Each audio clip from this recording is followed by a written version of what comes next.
Mapalad ang isang bayan na ang Panginoong Hesus ang kanyang Diyos at tagapagligtas. Anuman ang kanyang daanan na mga pagsubok ay malalampasan.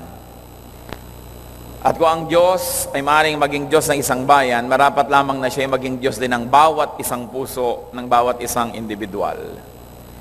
Napakarami po na nagsasabing sila ay nananalig sa Diyos, sila ay makadiyos, subalit nagahari ang takot sa kanilang buhay, at pinaghaharian sila ng kung ano-anong mga masasamang bunga ng takot. Meron pong isang karakter sa isang pelikula na nagulat ako at sinabi niya, "The fear of loss is a path to the dark side." Ang takot daw na mawalan at takot na matanggalan ng anumang bagay ay maaaring maging daan patungo sa isang madilim na bahagi ng pagkatao ng sinuman. And I said to myself, it's a very biblical concept. Kaya napakainam itanong sa ating sarili, malaya nga ba tayo? Sapagkat kung tayo may mga kinakatakutan, lalo't ikinakatakot na mawala sa buhay, hindi nagiging ganap ang kalayaan. What do you fear to lose? Ano po ang kinakatakot ninyong mawala sa inyong buhay? Panginoong Diyos, salamat po sapagkat kayo'y malapit sa aming puso. At sa lapit na ito, Panginoon, kami humihiling na mangusap po kayo sa amin. Nawa kayo ang maging tunay na tagapagsalita. May you accomplish your holy purpose for gathering us today, and may you accomplish that purpose in our individual hearts as well as in our collective fellowship. We pray, Father, that you may be our speaker. Through our Lord Jesus, we ask that you use your servant as your footstool, as your instrument. Lift up yourself and bless your people. Deliver us from ignorance. Deliver us from fear. In the name of Jesus we ask. Amen. Ano po ang ikinakatakot ninyong mawala sa inyong buhay? What do most people fear to lose that can lead to the so-called dark side? The fear to lose anything that can actually lead a person to commit sin. Unang-una, people are afraid to lose their physical life. Yung buhay na ito, takot na takot mawala, kaya nga mayroong handang pumatay, may handang magnakaw, may handang mandaya, mabuhay lang siya. Also, people are afraid to lose other people or their loved ones. Ang problema sa pag-ibig, pag umibig ka na takot ka na mawala ang iyong iniibig. Nagkaroon ka ng anak, ayaw na ayaw mo nang mawala ang iyong anak. Nagkaroon ka ng asawa, nagkaroon ka ng kaibigan. We are afraid to lose our loved ones. People are also afraid to lose material possessions. Kaya mga kotse ay may mga alarm, ang mga manibela ay nilalak para huwag manakaw. Ang bahay nilalagyan ng mga bakod, gate, alarm. Ang mga bag may lock. Dahil takot na takot tayong mawala ang ating material possessions, especially money. People are afraid to lose their means of production that brings them the material possessions. So people are afraid to lose their jobs, land or capital, influence or power that brings money or material things. People are afraid to lose power. That's why there are people who taste being powerful and never want to give it up no matter what. Pag nakatikim ng konting kapangyarihan ay nahihibang, nalalasing at nagiging addicted to power. That power may be physical, it may be financial or economic, it can be social and psychological power over other people, but people are afraid to lose power. Kaya kuminsan kahit sa politika may nagbabarila, nagpapatayan kasi ayaw nilang mawalan ng kapangyarihan. May mga nandadaya sapagkat gusto nilang manatiling may kapangyarihan. Merong mga gumagawa ng masama sapagkat ayaw nila na mawala ng kapangyarihan. People can also be afraid to lose prestige. So they resort to lies, to cover up mistakes. They hire public relations people to make an image for themselves because they want to continue being prestigious and honorable and prominent, even though that may not be true. People are afraid to lose pleasure, especially providers, sources of and tools for pleasure. Ayaw na ayaw natin pag nakalasap na tayo ng konting sarap, ginhawa, na mawala pa yon kahit kailan. Pag nakatikim na ang tao ng air-conditioned room, ipaglalaban na talaga na lagi siyang merong air conditioner kahit hindi na niya makaya. Pag nakalasap na siya ng sarap, ng mga bisyo at layaw, handa nang ibenta ang kaluluwa, maituloy lang ang pagpapasarap. Also, people are afraid to lose their physical attractiveness, especially their youth or beauty. So kung napapansin nyo pa, puro P. But among others, marami pa namang iba that people don't want to lose. But people don't want to lose physical life, people, possessions, power, prestige, pleasure, and physical attractiveness. That's why people will go through all kinds of surgery, all kinds of procedures, just to look 30 when they're actually 70. Hanggang ang puso day makarating na sa pisngi, kapapataas ng balat, pwede. Now, what do people do to prevent or stop such losses? Which is really the heart of the matter that we like to discuss. Among what we have said, there are still things that people would like to keep or they don't want to lose. But what people do to prevent or stop such losses can be very, very interesting. Because this, what the people do, can lead to the so-called dark side. First of all, people worry. The most fruitless endeavor that anyone can embark on is to worry. To worry about life, to worry about safety, to worry about aging, to worry about things. And then to toil. To toil endlessly and obsessively. To make and to gather more and more money, more and more possessions, so that they will be feeling more and more secure. Yan po ang ginagawa ng tao para maiwasan na mawala ang mga gusto niyang tangkilikin at hawakan sa buong buhay. Mag-alala o kaya magtrabaho ng walang humpay. People become greedy.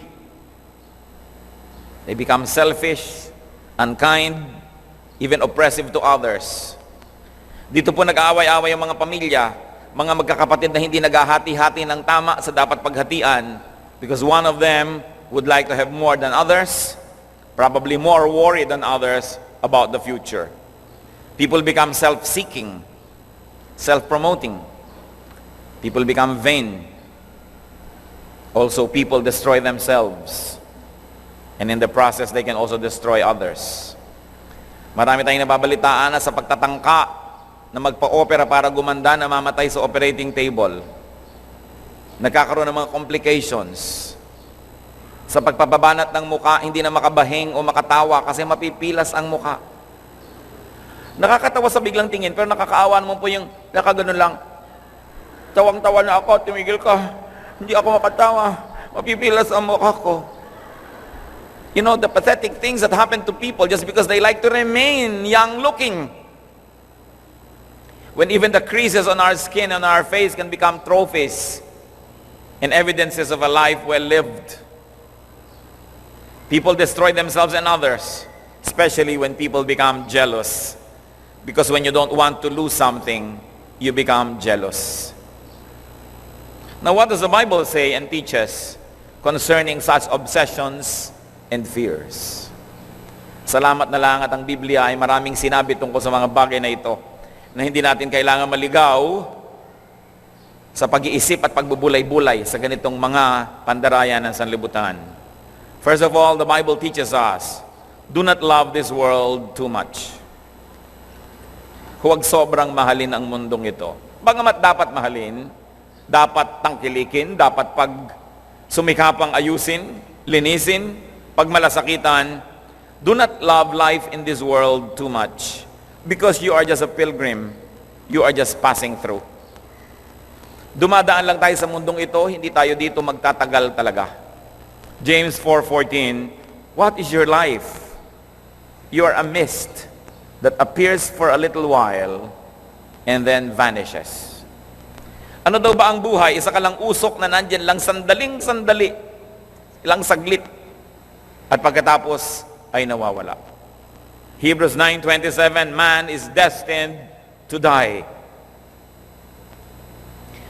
Whenever I am asked to deliver a message in a funeral, in a wake, I always have a little regret inside of me. And I always think it would have been better to deliver this message before their loved one died. Isa po sa mga burden ng puso ng inyong lingkod, ihanda ang mga anak ng Diyos, ihanda ang mga tao sa pagharap sa mga kapaitan ng buhay, isa dyan ay ang kamatayan ng mga mahal natin sa buhay, dahil tiyak na darating yun. Mahirap magbigay ng ginhawa, ng comfort sa isang taong kaharap niya ang bangkay ng kanyang mahal sa buhay. Dapat yon, bago pa man mangyari yon, nakahanda na ang ating loob sa pagkatiyak na mangyayari. The Bible says man is destined to die. 1 John 2:15, do not love the world or anything in the world. If anyone loves the world, the love of the Father is not in him. So anything that is physical only, anything that is fleeting, must not be loved too much. That should also include people. Do not love people too much. Baka mamaya ipamalita nyo, sabi ni Pastor Ed, huwag na daw tayo magmahalan. Love people. But do not love people too much. Because they can become your idol, they can become your God. And if you love people too much, and if they leave you, if they fail to love you back, what will happen to you? Or, they love you back, and they are so good, and then they die, what will happen to you? That's why even in the Bible, when Abraham was tested by God, the test was so severe. Matagal na walang anak si Abraham, at nung nagkaanak siya, kaisa-isang anak sa kanyang asawa na si Sarah, ay sinubok siya ng Panginoon. Genesis 22 verse 2. Then God said to Abraham, take your son, your only son Isaac, whom you love, sacrifice him there as a burnt offering. Matapos manalangin si Abraham ng katagal-tagal, at nung siya ay 100 years old almost, ay binigyan siya ng isang anak. Nung ang anak niya na ito ay mga 10 years old almost, sinabi ng Panginoon, gusto ko, itali mo si Isaac, ialay mo siya dun sa altar, sunugin para sa akin. Sumunod si Abraham. It's a very, very interesting test. Could it be that God wanted Abraham to be sure that Isaac has not replaced God in his heart? Dahil pag nagkaroon ka ng anak, pwedeng mapalitan na ang lahat. Pati asawa na papalitan pag may anak. Yang anak ko, pagka mabuti ang grades. Yang anak mo, pagbabagsakin. No? Pero anak ko, maraming mga asawa nagsaselo sa anak dahil parang nalimutan na siya ng asawa niya mula nung nagkaanak. Lalo siguro kung 100 taong ka naghintay. Tapos ngayon, hihingi ng Diyos. Sinunod po yan ni Abraham. At to make a long story short, when they were already on top of that mountain and he bound this little boy and he was about to slay him, to offer him, an angel of the Lord stopped him. At sabi sa kanya sa Genesis 22:12, do not lay a hand on the boy, he said. Do not do anything to him. Now I know that you fear God because you have not withheld from me your son, your only son. Gaano po karami sa atin ang babagsak sa ganitong uri ng pagsubok? Ipagpapalit ang Diyos, ipagpapalit ang pananalig dahil lang sa pag-ibig sa kapwa-tao. Kung minsan hindi pa nga anak, girlfriend pa lang, boyfriend, nahikayat na lumayo sa Diyos. Matthew 10:37, from the mouth of the Lord Jesus, anyone who loves his father or mother more than me is not worthy of me. Anyone who loves his son or daughter more than me is not worthy of me. As I have said before, I have had struggles about these ideas that God wants to be always number one. But the Lord over time made me realize that it is out of His goodness that He wants to be our first love. Because anything or anyone that we love can be the source of our pain and sorrow, especially when that anything or anyone is taken away. But because God is eternal and God does not leave us nor forsake us, and that God is never unfaithful, then God wants to be our first love, because when God is our first love, our heart is secure. Hindi pala pagiging makasarili niya yon. Para tayo mga magulang ngayon, kung pwede na lang na, anak, huwag ka nang umibig dyan kay bigote, tayo na lang na pamilya ang magmahalan, kasi parang nakikinikinit akong dudurugin niya ang iyong puso. Kaya pala gano'n ang magulang. Dahil gusto mo ipagtanggol lang yung anak mula sa mga hirap at sakit na maaring dalhin sa kanya ng pag-ibig sa kapwa-tao lamang. Kaya napakahalaga na ang Diyos ay unahin. The way we love people, and even the intensity with which we love them, is only a habit. You love people so much because you have decided one time in your life that you're going to give your all and that you're going to love this person so much. But you can decide to love God the most and then love other people next. So that when these people come or go, you will be affected but not shaken. You may feel some sadness, but you are not going to be broken, because your number one is the Lord, who never leaves you nor forsakes you. Kaya sabi sa Deuteronomy 6:5, love the Lord your God with all your heart and with all your soul and with all your strength. Kung minsan po pag may mga namatayan, o kaya may sakit ang kanilang mga mahal sa buhay, tapos lalapit sa akin yung mga tao, halos madurog ang puso ko sa awa sa kanila, dahil parang guguho ang mundo nila pag nawala ito o dahil nawala ito, ibig-ibig ko lang sabihin, kasi naman minahal mong sobra. Minahal mo dapat, pero hindi higit sa pag-ibig mo sa Diyos. Na gayong nawala siya sa iyong buhay, gusto mo magtirintas kahit kalbo ka. Nakatingin ka sa lumulubog na araw, kahit gabi na. Kasi sobra ka nagmahal. Gaano karaming mga magulang ang napakaganda ng paninindigan sa buhay na nasira lahat dahil sa pag-ibig sa anak. Gaano karaming mga amor proprio at dangal ang niyurakan, binaliwala dahil sa bulag na pag-ibig sa tao. Gaano karaming tao ang nasasaktan, ninanakawan, pinapatay pa nga ng mga gustong magbigay sa mga mahal nila sa buhay. Nakakakita kayo kuminsan ng mga pumapatay, nagdanakaw dahil para mapag-aral ang anak. Dahil sa pag-ibig sa anak, isasangla ang kaluluwa. Mahalin natin ang tao, subalit dapat bilang mga nilalang ng Diyos, alam natin ang hangganan ng pag-ibig na ito. At nang sa ganon, hindi tayo sobrang kawawa. We love people, but we must set boundaries and set limits so that our holiness, our righteousness, and dignity will not be compromised. Loving people too much. When you love God the most, you are secure. Sabi sa Joshua 1:5, I will never leave you nor forsake you. Another way to deal with such fears is do not be attached to material things. Do not be attached at all. When it comes to people, let's be attached, but not too much. But when it comes to things, do not be attached at all. Luke 12:15. Then he said to them, watch out, be on your guard against all kinds of greed. A man's life does not consist in the abundance of his possessions. If the Lord gives us nice possessions, nice, enjoy them. But if they are not there anymore, don't chase them. If they are there, salamat. Pagka wala, salamat din.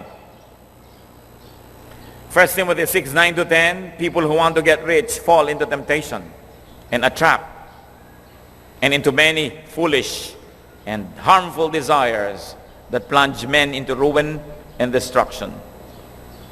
For the love of money is the root of all kinds of evil. Some people, eager for money, have wandered from the faith and pierced themselves with many griefs. Kung may pera tayo, salamat. Yuyuko ng kaunti, magtatrabaho para magkaroon yan, pero hindi tayo lumalampas sa mga hangganan na itinakda ng Diyos para lang magkaroon. Hindi tayo nakikipagsira sa ating mga kapatid. Hindi tayo nakikipag-away sa ating magulang. Hindi tayo nakikipag-away sa ating mga esposo at esposa dahil lang sa material things. Don't be attached at all. Practice detachment. Practice independence. When you love a certain pillow too much, try sleeping some nights using other pillows, because you're going to be too used to that, and it will become your idol that you cannot go anywhere anymore without it. That's why it is important to go on retreats, to go on camps, so that we can go back to being Spartan, so we can declare independence from the comfortable things we get used to. Because if you begin to love the things that give you comfort, you will become their slave. Hindi dapat kasanayan. That's why it is important to learn to be contented. I never said, learn to be dreamless or goalless, but learn to be contented. When you do your best within what God allows, then enjoy the fruits of your effort. But never stoop too much, too low for anything. Philippians 4:11 and 13, Paul says, I have learned to be content whatever the circumstances. Why? Because I can do everything through Him who gives me strength. Ang lahat ay nagagawa sa tulong ng Diyos. Ang lahat ng kulang ay nalalampas at napupunan. Ang lahat ng hina ay napapalakas sapagkat may Diyos tayo sa ating puso. Another way that we can avoid being slaves of these things, do not seek and love power, especially power over people. History is replete with men and women who have had nearly absolute power. But how did they end their earthly lives? Sa kabila ng pagbubunyi, pagsunod, halos pagsamba ng mga tao sa kanila, anong uri ng wakas ang kanilang hinantungan? Kaya sabi sa 1 Peter 5:3, huwag tayong magnasa na maging Panginoon ng ating kapwa. Because power over other people corrupts. And as they say, well, power corrupts, absolute power corrupts absolutely. It's always good to have checks and balances. What happens to people when they can do nearly everything they want to do? They self-destruct. Look at how the Roman Empire destroyed itself because of its excesses. Look at how nearly all civilizations reach an apex of prominence and wealth only to self-destruct. Poverty can purify the soul more than wealth can do. That's why even the lack of many things can become a blessing. Look what happens to people without taste that have money. They can only afford bad taste. It's terrible. Kaya dapat po ay nakikita natin, ano nga ba ang kailangan ko sa buhay? Magi ang mga anghel na nagrebelyon, they were corrupted because they were beautiful. Even Lucifer was corrupted because he was brilliant. Power corrupts. Ezekiel 28:17, you corrupted your wisdom because of your splendor. Mahirap harapin ang karukhaan, subalit sa maraming tao, mga kapatid, mas mahirap harapin ang karangyaan. Maraming nakakaya na humarap sa hirap, pero maraming tao, hindi nila nakakaya na maging mayaman o makapangyarihan. Sila'y winawasak nito. Seek spiritual power to control oneself, to subdue oneself. Kung meron tayong kailangang supilin, hindi ibang tao, kundi ang sarili natin. Romans 7:18-19, I have the desire to do what is good, but I cannot carry it out. For what I do is not the good I want to do. No, the evil I do not want to do, this I keep on doing.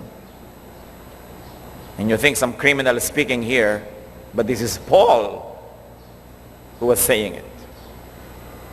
Sabi niya, gusto kong bumait, pero di ko magawa. Gusto kong gawin ang tama, pero ang nakikita kong nagagawa ko lagi, yung ayaw kong gawin na mali, yun ang nagagawa ko. Kaya ang kailangan natin supilin ang sarili. Romans 7:24 to 25, his conclusion, what a wretched man I am. Who will rescue me from this body of death? Thanks be to God through Jesus Christ our Lord. Because through Christ, we can be successful. We can overcome.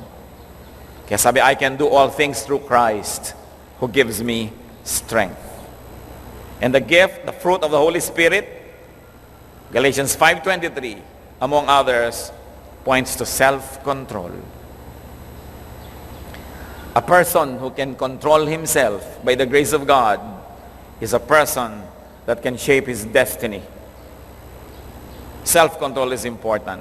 Kaya ang sabi ni Paul sa 1 Corinthians 9:27, I beat my body and make it my slave. Can you imagine making your body your slave? Pag sinabi mo sa body mo, hindi, masama yan, susunod siya. Itong gawin mong mabuti, susunod siya. Gaano karami po sa mga tao ang alipin ng kanilang katawan na ang totoo, yung katawan nila ang amo. Sabi ng katawan, huwag ka munang gigising, masarap pang mahiga. Sabi ng katawan, sundin mo ang sexing yan, sundan mo siya at siya ay yung dapat na maangkin, sunod ka naman. Sabi ng mata mo, sundan mo, sunod naman ng mata mo. Sabi ng paa mo, tumayo ka, habulin mo, habol ka naman. Sabi ng sikmura mo, masarap lahat yung nasa hapagkainan, kahit marami pa sa likod mo sa pila, sa buffet na ito, kunin mo lahat. Kaya santambak yung nasa plato mong ganyan. Sinusunod mo yung katawan. Sabi niya, I beat my body and make it my slave. Because this body becomes the entry point to the dark side, so to speak. Do not seek and do not love prestige, prominence. To be well known is a horrible burden. Look at many people in the show business. They do everything to be known. And once they are known, they hide behind large, dark glasses. They pay so much for privacy because they know that to be known is a burden. Yung po mga gustong sumikat, hindi nyo palang alam ang bigat na dalhin ng pagiging kilala. Luke 20:46, the Lord speaking here, beware of the teachers of the law. They like to walk around in flowing robes and love to be greeted in the marketplaces and have the most important seats in the synagogues and the places of honor at banquets. Sabi, huwag nyo silang tutularan. Gusto nilang laging bida, laging sikat.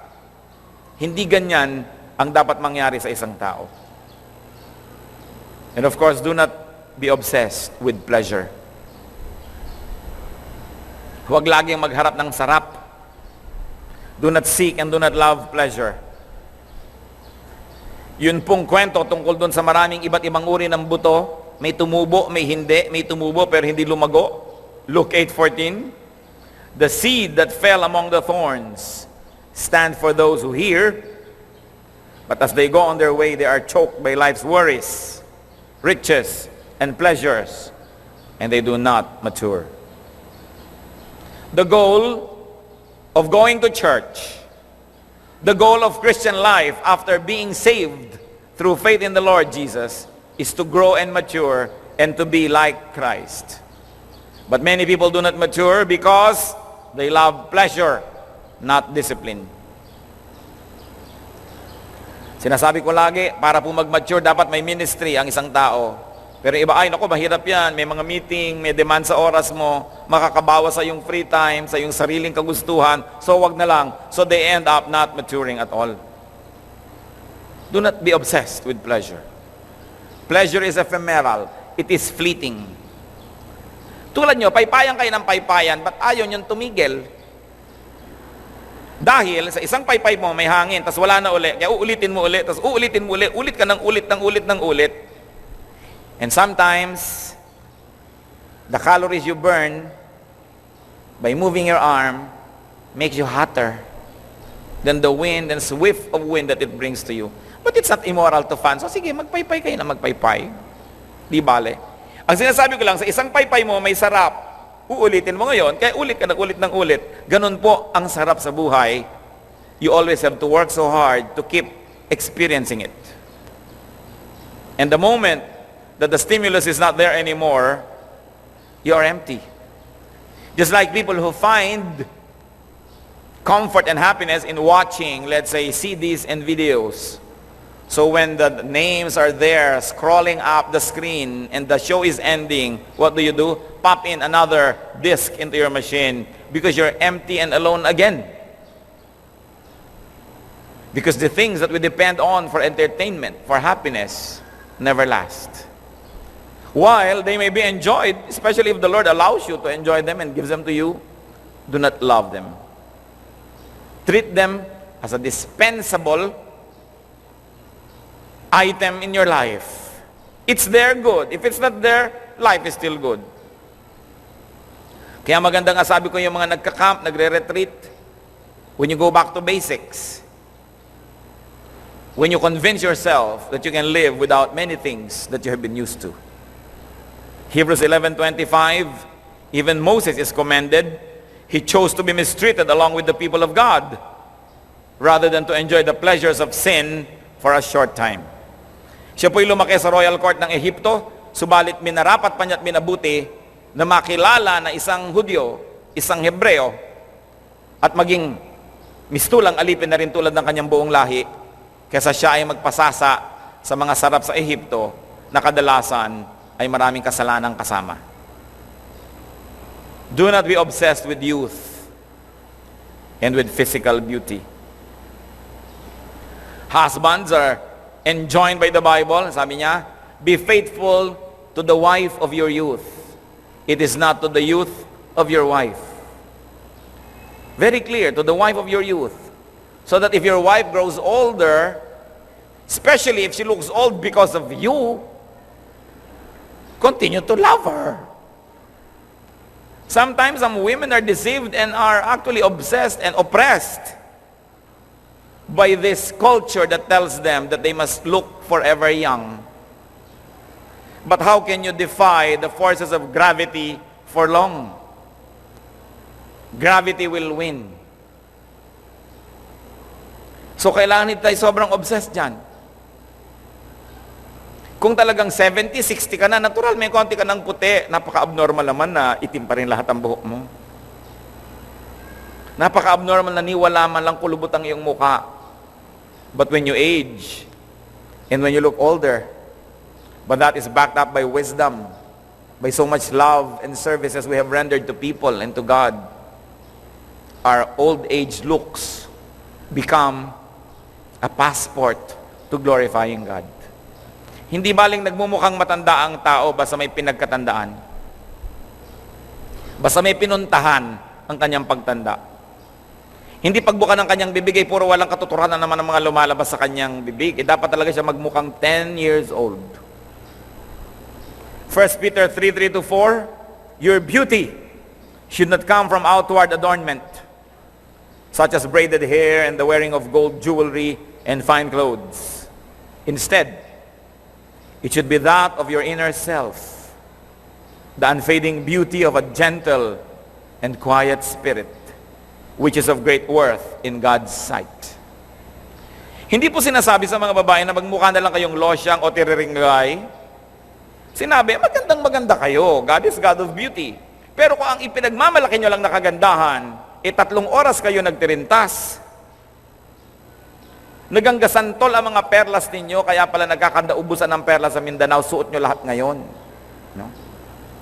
Kung yan lamang at wala namang iba sa kalooban, bali wala.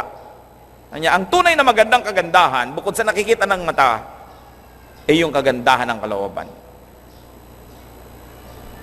Don't get this scripture wrong, kasi akala nila to be Christian is just to look as if nature has devastated and left you like that. It's good to be well appointed. But if that's all that there is, then that's not much. He says, instead it should be that inner self, which is precious in God's sight. At hindi masyadong magastos yung beauty care na yon. Hindi masyadong mahirap gawin. Affordable to all. Ano po ang challenge na ating pinag-uusapan mula pa kanina? What you desire to have. What you desire to keep. What you fear to lose will become your master. Ano man ang gusto nyo, hinahangad na makamit, hinahangad na huwag mawala, yan ang inyong magiging amo. Kaya may mga tao, may payong, ang ganda-gandang payong, ayaw gamitin pag umuulan dahil baka kalawangin. Amo ang payong.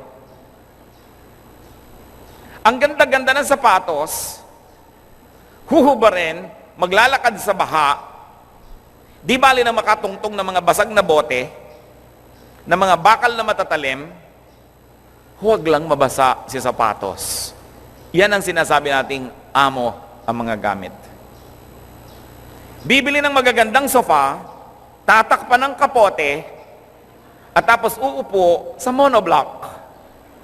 Magpapagawa ng magandang kusina, ayaw gamitin at doon nandun sa dirty kitchen.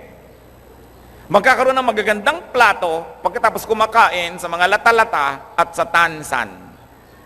Kasi baka mabasag ang plato. Bibili ng magandang kama at pag nagusot ni mister, pababangunin pa si mister para ayusin ang nagusot, kaya sa iba na lang kama nahihiga. Sa kama ni kumare na pwedeng magusot. Tayo po ba yung mga alipin ng mga bagay-bagay? Tatandaan po natin, hindi ko sinasabing maging bulag sa kayo. Pero pag meron tayong mahalagang bagay na ibigay ng Diyos, enjoy it. Pero kung nawala, after your best efforts to keep them, ituloy ang buhay. Life goes on. Something's lost and something's gained in everyday life. You cannot keep everything. You have to unload. Your hands must be free of all blessings so that they have space for new ones. May nawawala sa pang-araw-araw na buhay. Tulad ng mga dahon ng puno, kung ayaw nilang maglaglag ng lumang dahon, walang espasyo para magkaroon ng bago. There is constant renewal in life. You cannot hold on to things forever. They have to be left behind. Be free. Do not desire. Do not be attached. Kung meron, meron. Kung wala, wala. Your desire, your passion will make you possessive. Your desire will make you selfish. It will make you jealous. It will make you suspicious, worrisome, and afraid. Your fear of loss can lead you on the path to your dark side, to our sinful nature. James 4:2-3. You want something, but don't get it. You kill and covet, but you cannot have what you want. You quarrel and fight. You do not have because you do not ask God. When you ask, you do not receive because you ask with wrong motives, that you may spend what you get on your pleasures. So this is the reason why many people lack many things. Because they don't ask God. And even if they did ask God, they're asking with wrong motives. So God doesn't give to them. Be free from desire. Be free from attachment. And you will have no loss to fear. Gaano tayo magiging kalaya, mga kapatid, kung hindi tayo natatakot mawalan? Lalaya ka.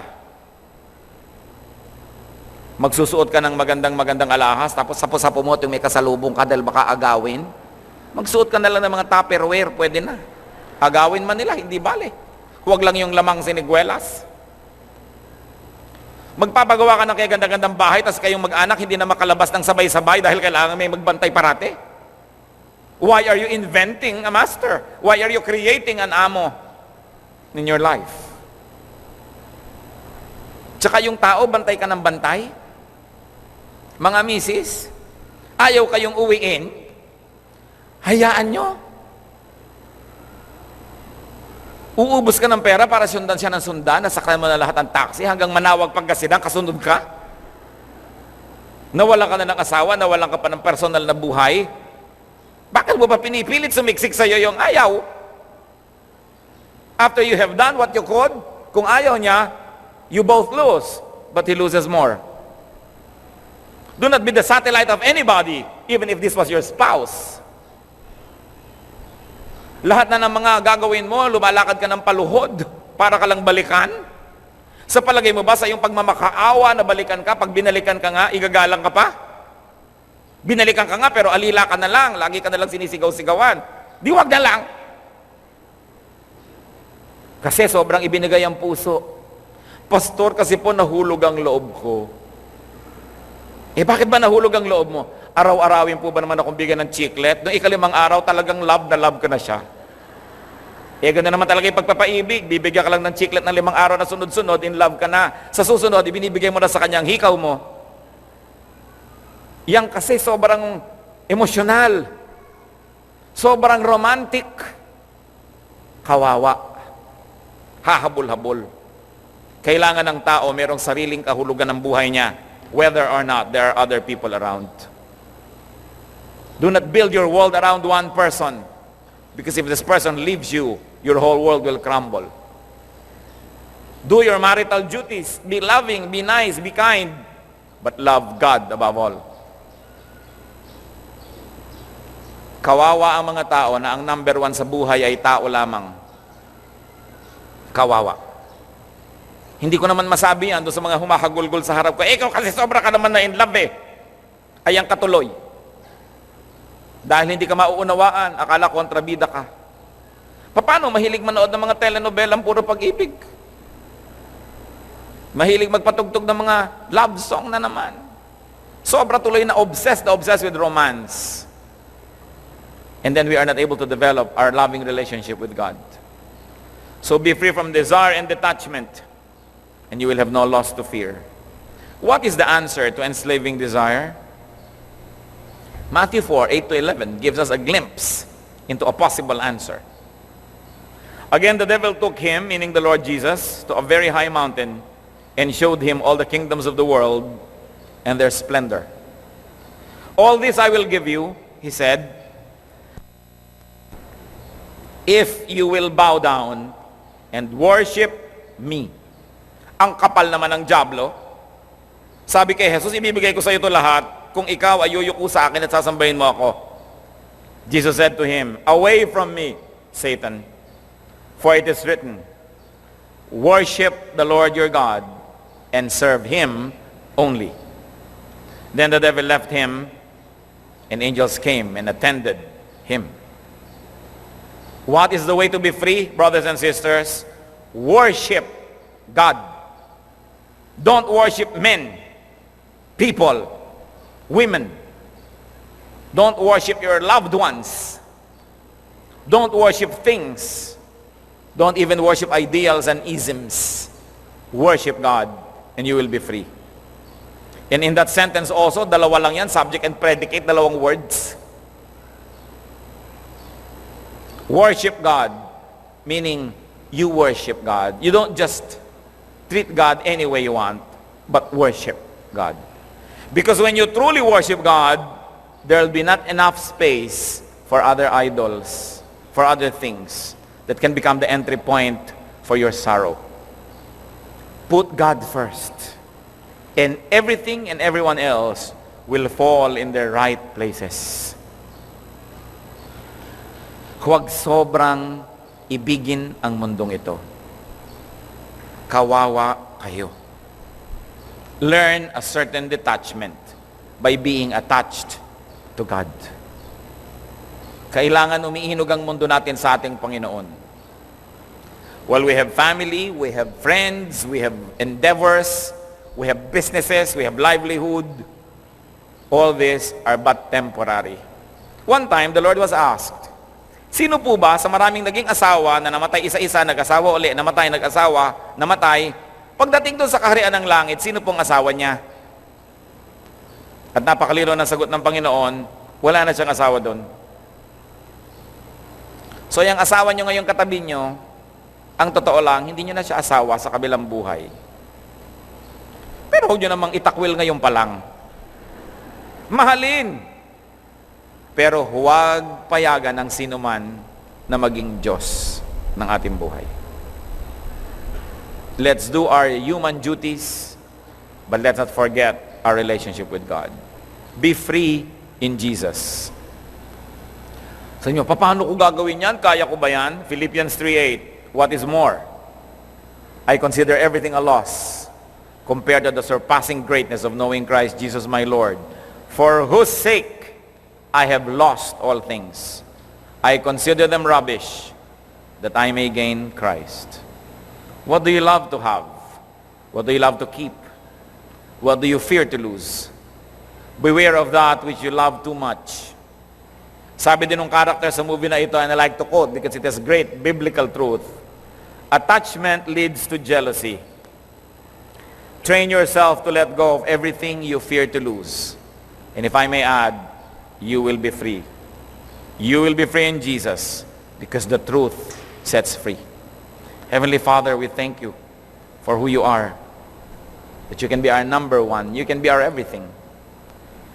Palayain mo kami, Panginoon, sa sobrang pagkakasangkot sa tao at sa mundo, na kumisay nalalampasan pa ang aming relasyon sa inyo.